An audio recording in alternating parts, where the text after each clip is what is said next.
Sun by Lois Lowry, Book 1, Chapter 16. The supply boat was once again moored by the hatchery. Its rope had been looped over the posts, and its slanted gangplank slid ashore. Recalling the delay they had suffered a year ago, this time they had arrived early and would be leaving before the coming two-day event prevented their departure. The time of the ceremony was fast approaching. Had it really been that long?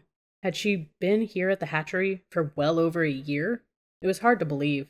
But when she thought of the child, of little Abe, she was aware of how he had developed from an infant wailing for a bottle when she first encountered him, into a giggly toddler who could say her name, wave bye-bye, and imitate the funny face they now made to each other as a greeting that made them both laugh.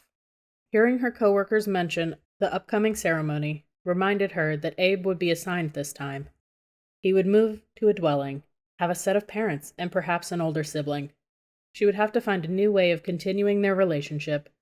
Of course, his new female parent, Claire could not make herself think mother, would have a job in the community, as all women did, so the child would have to go to the child care center each day. Claire had done volunteer work there when she was young and fulfilling her required hours. She had enjoyed that time and knew that Abe would be well cared for there.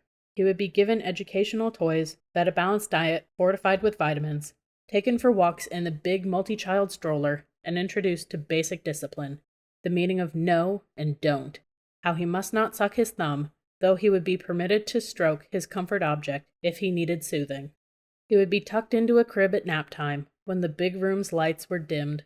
Thinking of the nap time ritual, Claire felt a little concerned. Abe was still not a good sleeper. Most toddlers in the child care center responded to firm discipline and learned quickly to be silent when the lights were dimmed. She remembered the rows of cribs, with most of the little occupants sound asleep, and those who were wakeful staring quietly at the ceiling. The small children had names by then, and she had recalled walking along the row and reading them. Liam, Svetlana, Barbara, Henrik, on the identifying cards. Soon after the upcoming ceremony, he would be officially Abe. She desperately hoped that the crib with his name on it would not contain a wailing, sleepless little boy who would toss his hippo to the floor and thump his feet rhythmically against the mattress, shrieking and kicking, sometimes holding his breath until his face turned frighteningly dark, was what he was still doing at the nurturing center at nap time. Whatever would they do with such a child when he entered the child care system? Failure to thrive? They wrote on his chart when he was very young. Now, failure to adjust? She shuddered. There would be very severe consequences in the community for a citizen who couldn't adjust. Surely they would be more lenient with a very small boy, Claire thought, but she wasn't certain. It made her nervous to think about it. She rode over to visit one afternoon, 2 days before the ceremony, and could see the cleanup crews working hard outside the auditorium, obviously preparing for the one time each year when the entire community gathered. Claire would attend this year. Already they had assigned a different worker to remain at the hatchery. It was important to her to see Abe assigned, to know where he would be next. Maybe, since the assignments were so close, she could sneak a look at the paperwork. Sometimes there was a clipboard on the nurturer's desk. Perhaps the information was there. But when Claire arrived at the nurturing center, she could feel immediately that something was wrong. Of course, she thought, they are all very busy because of the ceremony plans. They have to prepare these children, all 50, for new families. A letter would have to accompany each new child, a letter with instructions for the parental unit, feeding information, schedules, discipline reminders, health data, and observations about personality. Of course, the staff was preoccupied and distracted. It accounted, Claire thought, for the heightened tension she felt. The nurturer who had always been so pleasant to her, the one with a son named Jonas, who took Abe to his dwelling at night, was oddly abrupt when she greeted him. He seemed angry. She could hear a muttered argument taking place in a corner. No one smiled at her. Even more distressingly, when she went to pick up Abe, who was playing with a wooden toy on the floor, someone snatched him away. Not a good idea to play with this one, a uniformed female worker said. There's one over there. That girl, she needs to be changed. You could do that if you want to be helpful. The woman stalked off holding Abe. She plopped him into an empty crib, and he began to howl immediately. Everyone ignored him. I could maybe quiet him down, Claire suggested, and you'd be able to get your work done more easily. Leave him, the woman commanded her. Claire looked questioningly at the nurturer, whom she had begun to think of as a friend. She realized suddenly that in all these months She had never asked his name. But clearly now was not the time. His face was set in hard lines, and he looked away. But I said leave him, the woman repeated impatiently. Claire wanted to argue, perceived that she must not, and fell silent. Dutifully, she picked up the baby girl they had indicated, and took her to the changing table. In the background, Abe screamed and kicked at the bars of the crib. No one moved toward him. Claire cleaned and diapered the cheerful female, and set her back down, with the toys on the floor. Other babies crawled and played nonchalantly, as if they were accustomed to the shrieking boy in the crib. At the desk, the nurturer whose name she had never thought to learn, the one who, Claire knew, cared about Abe, suddenly slammed shut the reader-writer device he'd been working on. He stood. He looked at the clock on the wall. "I'm leaving early," he said. "Excuse me?" The uniformed woman looked up. She seemed to have some authority. "I have a headache," the nurturer said. The woman glanced at the communication system on the wall. "You can call for medication," she pointed out. The nurturer ignored her. He went over to the crib and picked up Abe, who was clutching his comfort object and still shuddering with sobs, though his shrieking had subsided. "I'll take him with me now. You know he spends the nights in my dwelling." "No need," she said sharply. "He might as well stay here tonight. What's the point?" "The point is that my family is fond of him, and I would like to have him with us this evening." He was speaking firmly to her, and Claire could see that she was trying to decide whether to argue. When she turned back to the papers in her hands, it was clear that she had decided against any confrontation. "Return him early tomorrow," she said. It sounded like an order. "I will."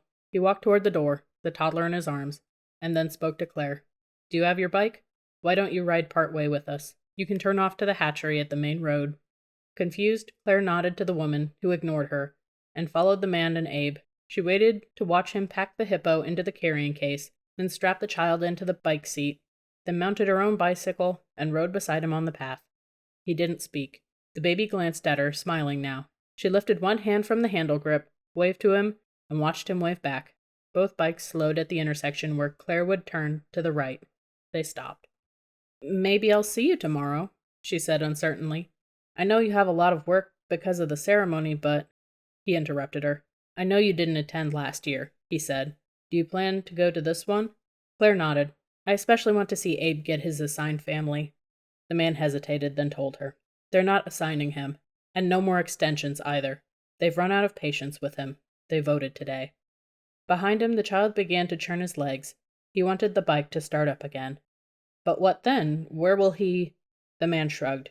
"You should say goodbye now. He'll be sent on his way in the morning." "On his way where?"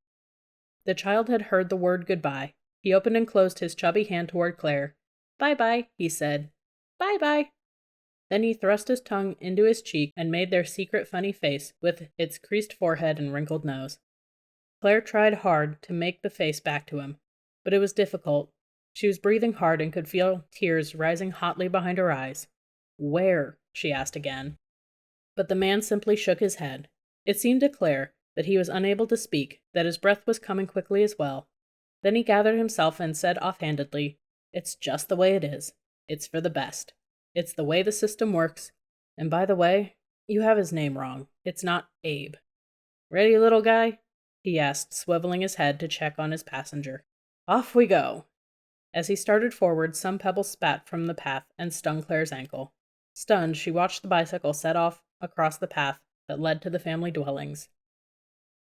Years later, many years later, when Claire tried to piece together memories of her last days in the community, the last thing she could see whole and clear were the bicycle moving away and the back of the child's head. The rest of the hours that followed were fragments, like bits of shattered glass. No matter how she tried to piece them together, she could never create it whole and unblemished. She remembered that the cargo boat was still docked. It was loading. They were rushing for some reason. She heard someone call to another about weather concerns, a phrase she didn't understand. There were the usual complicated sounds of the departure preparations, whistles and shouts, the thump of crates being stacked. But then night came and went, and the boat had not left. Something had happened in the night. There were alarm bells. In the hatchery? Something wrong in the lab? No, not there. The boat? Were the alarms from the boat? No, from farther away. From the main building. And from the speakers in each room, loud announcements waking everyone. But why? What had gone wrong? It was morning now in her memory. The boat crew had been preparing to cast off the ropes and leave, but they were delayed. Time had passed. Usually the boat was there so briefly, but this time it was longer. Something delayed the boat's departure. Everyone was looking for something. Someone? Yes, it was that. Someone was missing. Searchers came and looked along the riverbank throughout the day. Then it was dark again. Even at night they searched, with flashlights. They shouted. She remembered, strangely, that the nurturer had been standing on the path. Why was he there? She had never seen him there before. Now he stood there, but didn't acknowledge Claire. Didn't look at her. He was looking at the river. He was calling a name. Jonas! Jonas! His son. Yes, that was his son. So it was his son who had gone missing. Piecing together the fragments of memory, Claire could feel the cool dirt of the path under her bare feet. Why would she have been barefoot? Everyone always wore shoes. And running? Why had she been running? Now the nurturer spoke to her loudly.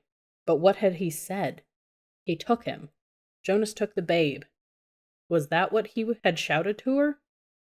Elsewhere. Elsewhere. But what did that mean? Then, through the blurred confusion of the memories, she found that she was on the boat. She had run up the slanted plank, in her bare feet, crying.